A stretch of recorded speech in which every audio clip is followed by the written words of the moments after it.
Sur la vitrine de son magasin, Mina Onsaïs affiche son amour pour la France et le Maroc avant la demi-finale du mondial au Qatar qui va opposer les deux pays. Elle se dit tiraillée entre son pays d'adoption et son pays de naissance. Elle ne cache toutefois pas avoir une petite préférence pour le Maroc avant le choc mercredi à Doha. Enfin, jamais on n'y aurait cru, quoi. Nos deux pays de cœur. On ne peut pas choisir en fait. On est pour la France et le Maroc. Avec quand même un petit peu, on aimerait que le Maroc remporte cette Coupe du Monde. Ce serait bien pour la jeunesse marocaine, pour tous en fait. Pour l'Afrique, pour tous les pays arabes aussi. Ça représenterait beaucoup. Fathia Karayan a passé 20 ans au Maroc et 40 en France.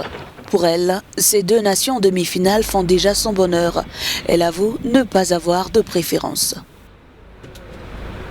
Il y a l'affectif entre nous. Donc il n'y a pas de... Je sais pas, moi, il n'y a pas... Sincèrement, je le vis comme ça. Je le vis dans la joie et la bonne humeur. Je vous promets, vraiment. Et je crois que la plupart de mes compatriotes, ils sont heureux, ils vont descendre aux Champs-Élysées, on aura le drapeau français, on chantera la Marseillaise, on chantera le chant national marocain et voilà. Pour les Marocains qui partagent une longue histoire avec la France, une victoire des Lions de l'Atlas sera aussi bien accueillie qu'une victoire de la France. Même si plusieurs d'entre eux veulent voir le Maroc remporter la première Coupe du Monde en pays arabe.